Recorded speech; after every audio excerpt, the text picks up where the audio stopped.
playing this sort of near miss kind of games, like it really does help you kind of let yourself think about sounds like started with the letter F. I know this isn't a memory, but this is close to it. I kind of work with that a little bit. All those things can kind of help.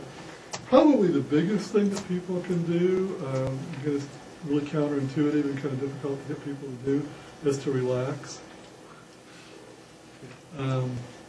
What we mostly try to do at retrieval, when we realize that we're not forgetting, that we're not remembering something, is we get nervous about the fact that we're not remembering it, and we try harder, and neither of those will probably help any. Certainly not the anxiety. Anxiety tends to get in the way of memory more generally. And so... but studies have shown that some anxiety is useful. Anxiety is useful in the sense that if you're not engaged, it's more arousal, actually, I think is a better word than anxiety. If you're totally unengaged and nearly comatose, you don't learn anything because you're not involved in learning it, and you're not putting any effort into the remembering of it. So you need to have that kind of level of engagement, arousal. If you're going over to a level, to high arousal, anxiety kinds of levels, then it mostly tends to interfere with the memory. Especially for older adults, I think, because then you also tends to cue up all these age-related stereotypes, ageism, and so forth. Also, the thing, this kind of gets back to the speed of processing thing, but what I think is often happening to us as we get older, and I don't know if it's a distinction that you could make outside of the lab, and probably not too easy within the lab. One of the things that clearly happens is it's going to take you more time to retrieve the memory. And the faster you panic about it not coming back right away, the more trouble you're in. If you can just, again, not get into the anxiety kind of thing, but just say, well, maybe it'll come along in another second or two, and maybe it will, or maybe it won't. But it's more likely to, if you're taking that attitude, than if you're going, oh my God, I've got Alzheimer's disease. Or, I'm old now, my memory's shot, my brain's turning to mush. Or this is really embarrassing, I can't remember. So the more you can kind of work against that and just give yourself the time, because you can get late. Which, in some ways, is a fairly simple skill to teach people while you have them in front of you. The hard thing is it's true with almost all relaxation interventions. The really hard part is getting people to do it when you need to do it. It's the whole state-dependent learning thing works against you. You're relaxed when you're doing relaxation. You need to remember to do the relaxation when you're anxious. People don't find this easy. It takes probably 3 or 4 sessions to teach somebody relaxation really well. And most of that is getting them to do it right in between sessions rather than in the session. To get somebody to actually use it when they need it can take months of sessions. Get it down to the level where it's automatic enough that you do it when you need to do it. Any questions about memory or memory training kinds of stuff?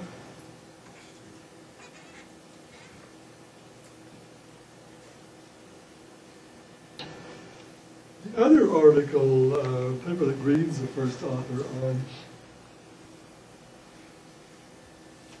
calls attention to the problems we've had with most of the more simple mnemonic processing, memory strategies, and then summarizes the literature at a more kind of global level with what we think we know about cognitive improvement and memory improvement. More generally, and I suppose for psychologists, The good news is it looks like really complex computer-based games work, which is, and they do a nice job, I think, of going through what there is about these being much, even though they're like virtual games and computer-based games, that they capture some of the complexity of real life, some of the arousal of real life, some of the necessity for complex intentional processing and quick processing. It's something more like real life. And so that they seem to have more impact than like simpler mnemonic processing and lab-based strategies have tended to so far. One of the intriguing things, I don't know where we would take this, as gerontologists, what I can tell from their paper, most of what's been done with music training has been done with children, but apparently teaching people music seems to have broad cognitive benefits. It has to be more than the 10 minutes exposure to Mozart things. I think they did a nice job sort of discarding that one. But actually learning music, not just listening to it, learning to produce it, seems to do something for people's cognitive abilities and maybe for people's brains as well. And then where I think actually like a lot of the cognitive improvement literature is so far is that compelling as it is that a physical exercise improves your body, and mental exercise should improve your mind. Physical exercise improves your mind. And probably more than most of the psychological educational interventions do. I was watching the Alzheimer's Project on HBO, and every single doctor they interviewed in regards to Alzheimer's, they said, well, there's the pill that works half the time, and everything else we've tried kind of works. Every single one was sitting there saying that exercise is the only thing that they actually found changed anything. Were they saying physical exercise? Physical exercise. Oh, good for them. Yeah, which is, I would expect it, but haven't really seen a lot on it. Yeah. I'm glad to hear they're moving more in that direction. A lot of the public stuff for years has focused more on, and the last time we checked on this online during class, it was still on the Alzheimer's Association website, that working crossword puzzles was going to help keep your mind alert. And I enjoy crossword puzzles because you're hard, but I don't think it's going to help you that much either. There's, with the possible exception of some of the very complex virtual learning kinds of games, or virtual, not learning, but computer-based gaming systems that they talk about in the paper, most cognitive interventions really don't seem to do a whole lot. I hate to say that as a psychologist. And people find it so surprising because it sounds so right that exercising your mind should make your mind work better. It seems like that ought to be true, but exercising your body is a better shot.